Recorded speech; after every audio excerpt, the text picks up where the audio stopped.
Salmo 31. Uma vez se vendo livre de muitos perigos, o rei Davi, antes de tudo, relata as orações que oferecera a Deus em meio aos terrores da morte. Alguns deles você conhece muito bem. Quando Davi foi perseguido pelo rei Saul. E por que Saul perseguiu a Davi? Porque Saul não aceitava a vontade de Deus. Saul não aceitava a vontade de Deus. Ele não compactuava com a vontade de Deus. Por isso que ele perseguiu Davi, por isso que ele queria tirar a vida de Davi. Saul era um homem rebelde. E toda pessoa que se rebela contra a vontade de Deus, essa pessoa só perde. Só perde. Então, ao invés de nos rebelarmos, o que nós temos que fazer? Aceitarmos. Ainda que a vontade de Deus seja diferente da sua. Ainda que a vontade de Deus siga por uma direção contrária à sua. É melhor você escolher fazer a vontade de Deus do que seguir com a tua vontade. A vontade de Deus, ela é o quê? Está lá em Romanos 12:2. É boa, agradável e perfeita. Se o casal lá no Éden tivesse feito a vontade de Deus, eles teriam sido expulsos do jardim? De jeito nenhum. Se Saul não se rebelasse contra a vontade de Deus, Deus o rejeitaria? Também não. Agora, Davi não era perfeito, abençoado. Não, Davi não era perfeito. Todos nós sabemos, que Davi cometeu um pecado muito sério. Deus não deixou barato isso não. Mas Deus o perdoou. E sabe por que Deus o perdoou? Porque Davi se arrependeu. Davi reconheceu seus erros. Davi se humilhou diante de Deus. E ele reconhecia que dependia de Deus mais do que tudo. Então vamos começar aí a partir do verso 1, lendo a partir do verso 1 até 8. Mas eu peço que você preste bastante atenção aí e acompanhe a leitura. Ainda que a tradução que você esteja usando aí da sua Bíblia seja diferente da minha, mas acompanhe aí a leitura, leia a Bíblia Sagrada, leia junto com seu pastor. Pois aqui nesse comecinho, Davi dirige primeiramente sua oração a Deus. Agora presta atenção como Davi ora. Certa vez, alguém me pediu orientação a respeito de oração, para que eu ensinasse ele a orar. Eu falei para ele duas coisas, eu dei para ele duas dicas. Primeiro, ore, porque quem quer aprender a orar, tem que praticar a vida de oração. Segundo, leia os Salmos.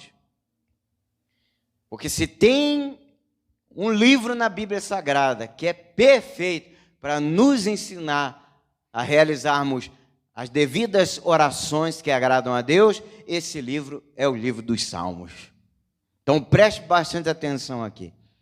Nessa oração que Davi está fazendo, nós vamos ler a partir do verso 1 até o verso 8, e depois eu vou destacar aqui alguns pontos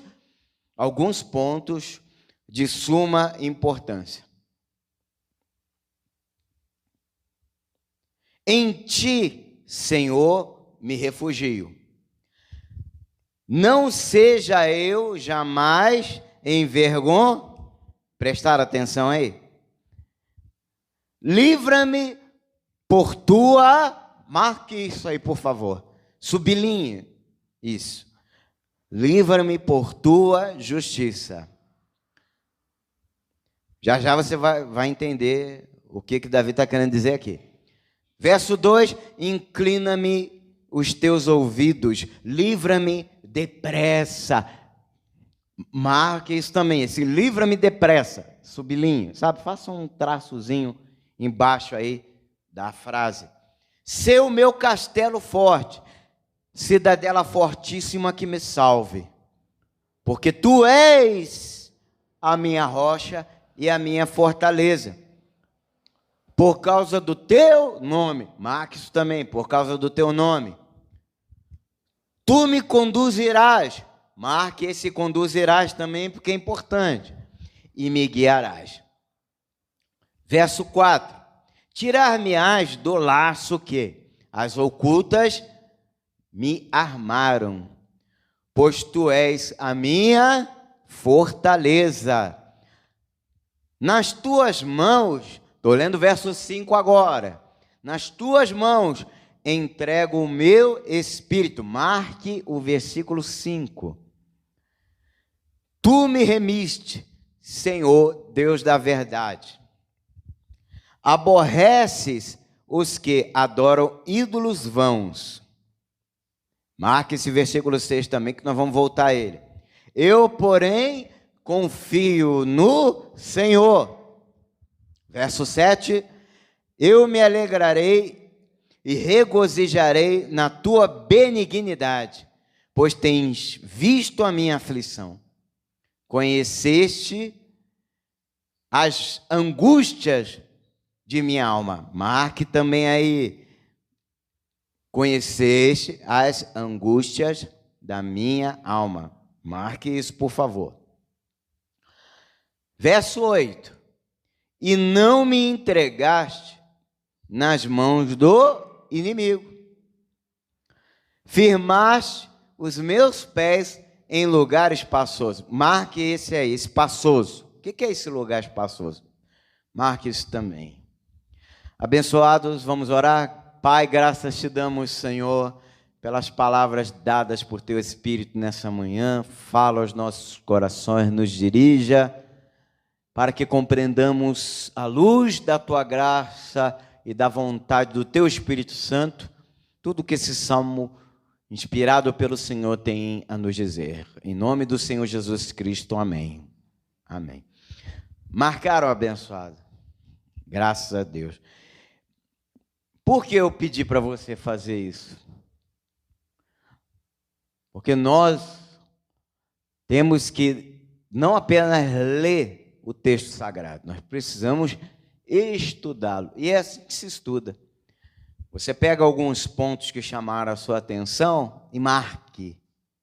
Aí você, depois de terminar de ler tudo, você volta a esses pontos ou volta a esses versos que você marcou e medite a respeito disso. É assim que nós estudamos as Escrituras.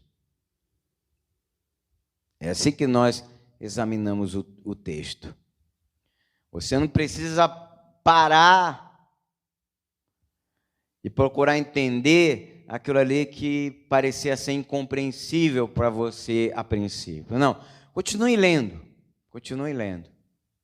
Nós estamos meditando aqui a respeito dessa oração que Davi faz através do Salmo. E eu pedi para vocês marcarem esses pontos, porque eles são significativos.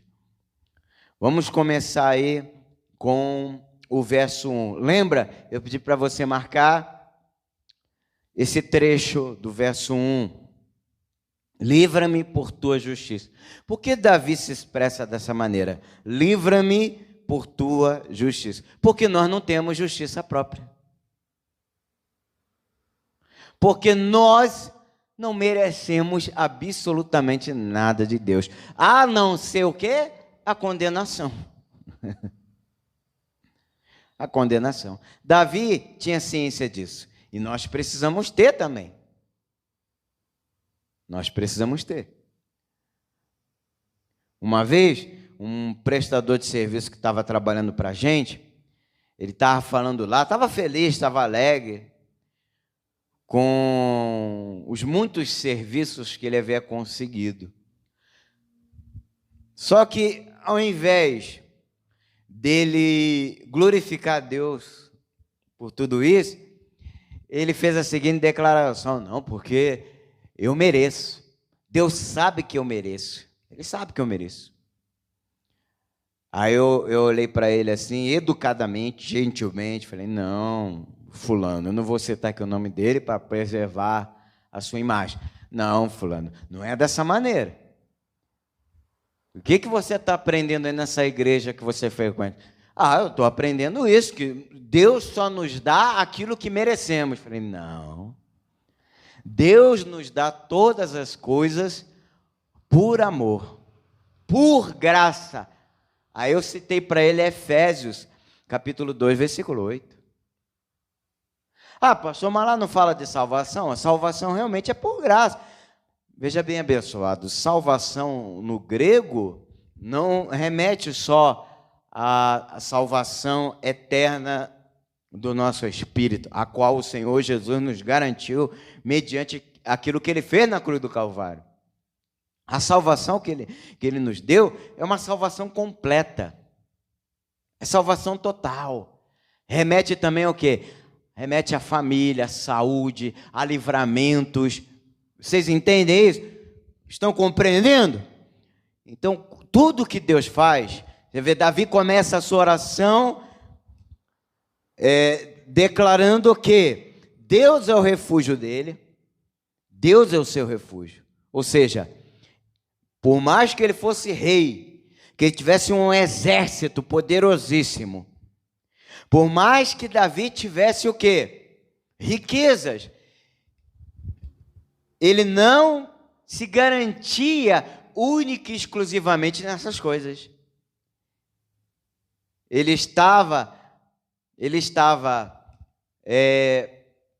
ciente de que todas essas coisas, poder, riquezas, influências, não eram suficientes para garantir aquilo que ele mais necessitava. Por isso é que ele declara: em ti, Senhor, me refugio. Não seja eu jamais envergonhado. Agora, quantas pessoas você conhece que tinham dinheiro, tinham poder, fama nesse mundo, mas quando mais precisavam, nenhuma dessas coisas puderam fazer nada por eles? Nós conhecemos centenas, milhares de pessoas que passaram por isso. Livra-me por tua justiça, porque nós não temos justiça própria. Vocês entenderam? Não. A nossa justiça, como diz lá em Isaías, é semelhante a trapo de imundície. E não nos esqueçamos do que Davi registra em outro salmo, Salmo 14. E o apóstolo Paulo em Romanos capítulo 3. Não há um justo, não há quem busque a Deus, não há quem faça o bem, não há um sequer. Deus, abençoados, Ele é a nossa cidadela fortíssima. Ou seja, se Deus não guardar você, o teu dinheiro não vai ser suficiente para te guardar. A tua juventude não vai ser o bastante. Se Deus não for a nossa cidadela fortíssima, Ele é nossa cidadela fortíssima. Eu não estou falando para você que cuidar da saúde não é importante, praticar atividade física não é importante. De jeito nenhum, tudo isso é importante. Você ter uma vida financeira estabilizada é importante. Tudo isso é importante. Claro que é importante. Mas sem Deus não é suficiente. Vocês entenderam agora? Ser jovem é bom. Ter um bom salário, uma boa casa, estar bem casado, praticar atividade física, cuidar da saúde, não ter nenhum tipo de vício. Mas se você não tiver Deus no seu coração, nada disso será o suficiente para você, para te garantir. Agora você entende o que o Davi está querendo dizer aqui? Só Deus é a nossa cidadela, o quê? Fortíssima. No verso 3 eu pedi para você marcar aí. Tu me conduzirás. O que significa isso? Conduzirás aqui no original Davi pede a Deus aqui que o lidere. Que o lidere, mande em mim. É isso que Davi está pedindo para Deus. Ó Deus, manda na minha vida. Porque se eu agir por mim mesmo, eu vou me decepcionar. Eu vou cair. Como eu já caí uma vez. Eu fiz o que era da minha vontade, não o que era O que Deus fala nos seus mandamentos? Não adulterarás, não está lá? Davi sabia disso. Deus ordenou isso antes dele nascer. E o que Davi fez? Davi adulterou. Agora você entende porque Davi está pedindo para Deus mandar nele? Deus manda em mim. Porque, abençoados, segundo a carne, nós somos fracos. O que Jesus ensinou? Vigiai e orai, para que não entreis. Tem muito pregador aí que prega para que não caís. Não, para que não entreis. Nós não caímos, nós entramos. Vigiai e orai, para que você não entre em tentação, porque é você que vai entrar. Ninguém vai te obrigar. Você fez porque quis. Ninguém te obriga. Se você adulterou, foi porque você quis. Se você mentiu, foi porque você quis. Se você roubou, foi porque você quis roubar. Então, o que nós temos que fazer? Reconhecer nossas falhas, reconhecer nossas fraquezas e pedir a Deus que Davi pediu a Deus, manda em mim. Manda em mim, Senhor, que a tua vontade prevaleça sobre a minha. Nas tuas mãos, verso 5, nas tuas mãos eu entrego o meu espírito. O que é isso? Sinal de fraqueza? Não, isso aqui é confiança. Eu conheço mais 2 personagens da Bíblia Sagrada, um é o maior de todos, o outro é Estevão. Eles declararam essas mesmas palavras aqui que Davi declarou. Jesus disse isso na cruz, lembra? Foram as últimas palavras dele na cruz. Estevão falou a verdade, e por causa do que ele falou, para salvar os seus irmãos, ele falou, não foi para ofender. Leia lá, leia Atos dos Apóstolos, capítulo 7. Em nenhum momento Estevão quis ofender ninguém. Ele falou a verdade para tirá-los, sabe, daquela vida que eles levavam e que desagradava a Deus. Estevão desejava que eles fossem salvos pela graça de Jesus. Mas eles se sentiram ofendidos com o que Estevão disse e o apedrejaram até. Só que antes de morrer, muito parecido, né, com Jesus. Jesus, antes de entregar o Espírito dele, ele perdoou todas aquelas pessoas que o ofenderam, o crucificaram. Ele declarou o quê? Pai, perdoa-os porque não sabem o que fazem. E depois ele entregou o Espírito dele. Estevão, a mesma coisa. Primeiro Estevão pediu a Deus para que não fosse imputado aquele pecado deles, dos homens que o apedrejaram, fizeram aquilo com ele, e depois ele entregou o Espírito a Deus. Então, entregar aqui o meu Espírito não é sinal de fraqueza. Vou morrer, acabou para mim, já era. Não, isso é confiança em Deus. Deus, eu entrego a minha vida nas tuas mãos, e eu não vou me preocupar. Porque todas essas coisas cooperam para o bem daqueles que confiam no Senhor, aqueles que amam a Deus, daqueles que são escolhidos. Você crê em Deus? Diga eu creio em Deus. Você ama a Deus? Diga eu amo a Deus. Você crê que é um escolhido? Então diga eu sou um escolhido. Não, bem forte. Eu sou um escolhido. Diga para quem está do seu lado, você é um escolhido, você é uma escolhida. Então não tenha medo. Todas as coisas vão cooperar para o seu. Confie em Deus. Pastor, eu fui mandado embora, pastor. Eu fui mandado embora do meu emprego, eu tenho uma família para sustentar. Meu filho, todas as coisas cooperam para o bem daqueles que amam a Deus. Não fique em casa chorando, não. Lembra o que Deus falou para Moisés? Quando o povo começou a chorar, Deus, agora eu vou morrer, nas mãos do faraó, afogado nesse mar. Aí Deus falou para Moisés, por que clamas a mim? Por que vocês estão clamando? Diga ao povo que, mas, abençoado ou abençoada, não chora não chora. Você foi mandado embora? Amanhã mesmo saia de madrugada com o seu currículo, com seus documentos, porque pode ter certeza, Deus vai abrir uma porta para você. Melhor do que aquela que se fechou para a glória dele. Se você chegou aqui hoje aflito, aflita, porque você recebeu um diagnóstico desagradável do seu médico. O seu médico detectou alguma coisa estranha em você, não fica com medo. Não fique com medo. Receba que o que Jesus fez por você na cruz, lembra que eu falei a respeito de salvação? Salvação não é algo feito pela metade.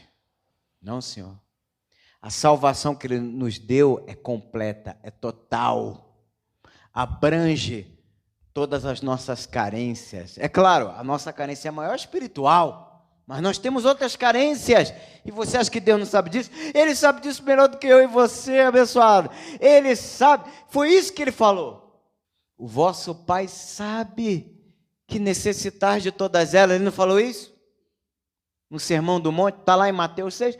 Vocês não têm que se preocupar, porque o vosso Pai sabe que necessitais de todas elas. Deus sabe que você tem mais de uma necessidade. E Ele vai suprir. Filipenses capítulo 4, verso 19 diz. Filipenses capítulo 4, verso 19. E o apóstolo Paulo declara: e o meu Deus, segundo a sua riqueza e glória, está vendo? Deus é rico, Ele é glorioso. Ele há de suprir. O que é suprir? Preencher as lacunas, não deixar que nada falte. Isso que é suprir. Cada uma, ou seja, cada uma, não só uma, cada uma, ou seja, várias, das nossas necessidades em Cristo Jesus. Aí a gente volta aí para o verso 1. Livra-me por tua justiça. Justiça de quem? De Cristo. Porque nós não temos justiça, nós não temos méritos. Sozinhos, Evangelho de João 15:5. Nada podemos fazer. Sozinho não, mas você está sozinho? Eu não me sinto sozinho. Eu já fui solteiro um dia, eu já morei sozinho, mas eu nunca me senti sozinho. Sabe por quê? Cristo está em mim, sempre esteve e nunca me abandonou. Ele jamais te abandonará, Ele está em você. Cristo está em você, sempre esteve. Se Ele, abençoado, se Ele não estivesse em você, se Cristo não estivesse em você, você não estaria aqui, você estaria nesse mundão podre, acabando com a tua vida, como muita gente está fazendo aí. Não, não. Cristo sempre esteve em você. Por isso que você está aqui hoje. Ele não é a palavra? Eu não falei isso aqui hoje? Ele não é a palavra? Jesus é a palavra. E o que Ele falou a respeito da palavra? Passam os céus, passa a terra. Ou seja, isso aqui pode acabar, pode passar, pode desaparecer. Mas as minhas palavras jamais passarão. A palavra de Deus que está em você nunca vai te deixar, nunca vai te abandonar. Creia nessa palavra. O que acontece muitas das vezes é distração de nossa parte. Por não estarmos cuidando muito bem da nossa vida espiritual, nós nos distraímos. É igual quando a gente está procurando uma chave do carro ou chave de casa. Ai, meu Deus, aí entra em pânico, né? Cadê essa chave? Quem já passou por isso? Cadê essa chave? Cadê a chave do carro? Cadê a chave da minha casa? Cadê a chave lá do escritório? Ai, meu Deus, eu perdi. Ah, Jesus amado. Aí ela fica naquele desespero o dia todo. Aí quando ela calma, aí quando ela respira, aí quando ela relaxa e coloca assim a mão no bolso ou na bolsa para pegar qualquer outra coisa, o que ela encontra? Ó, sempre esteve ali. Estava ali o tempo todo, mas por displicência dela, ela não percebeu. E a gente às vezes trata a palavra de Deus assim, como aquele objeto importante que sempre está com a gente, mas a gente já às vezes cai nesse erro de que perdemos. Cadê? Onde está? Onde está esse Deus? Deus está aí no seu coração. Cadê Deus? Deus está aí. Sabe por que você não está vendo? É porque você não está acreditando nele. Experimenta acreditar nele profundamente, sinceramente, verdadeiramente. Você vai vê-lo. Você vai ver ele agindo na tua vida com poder e glória. Com poder e glória. Prosseguindo aí. Aborreces os que adoram ídolos vãos. Eu, porém, confio no Senhor. A gente também tem que ter esse sentimento. Não se agrade do mal. É assim, aqui não está falando para você odiar as pessoas que não são crentes, não é isso. Você não tem que odiar ninguém. Você não tem que odiar o inimigo. O que Jesus ensinou? Orai por aqueles que vos perseguem e ame os seus inimigos. Então, não é odiar inimigo, nem é odiar quem não é crente, não. Mas você tem que odiar o que ele faz. Quem está entendendo aqui? Odeie o que ele faz, não a pessoa que está fazendo. Eu não tenho que odiar a pessoa que está fazendo mal, mas eu tenho que demonstrar repulsas. Eu não posso compactuar, eu não posso me agradar disso. O que Jesus falou para o jovem rico, que tinha amor pelo dinheiro? Jesus não tem problema com riqueza, não. Mas se ele perceber que você ama mais o dinheiro do que a Deus, ele vai tentar te corrigir. Foi o que ele fez com o jovem, não foi? E o jovem quis? Não. Jesus deixou de falar a verdade para ele? Não. Meu filho, você quer entrar na vida? Você quer agradar a Deus? Pega tudo que é teu, vende, distribua aos pobres e depois siga-me. Por que Jesus falou isso para ele? Por que Jesus não falou isso para José de Arimateia, que também era rico, muito rico? Sabe por quê? José de Arimateia era muito rico, mas ele não tinha amor pelas riquezas dele. Aquele jovem tinha. Aquele jovem tinha. Então, se Deus perceber que alguma coisa que você está fazendo está te prejudicando, ou está levando você a prejudicar outras pessoas, Deus vai te corrigir. Cabe você aceitar a correção que vem dele, amém? Para o seu bem, para o seu bem. Ou você quer ir para o buraco? Porque eu não vou deixar de falar o que tem que ser falado, independentemente de qualquer coisa. A pessoa pode, ela sozinha, pagar o lugar dessa igreja.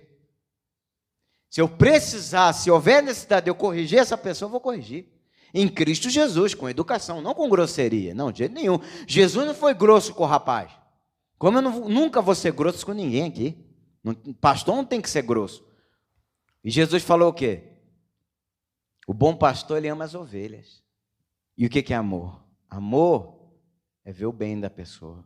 Isso é que é demonstração de amor. Isso é uma verdadeira demonstração de amor, é essa. Eu me alegrarei, verso 7, eu me alegrarei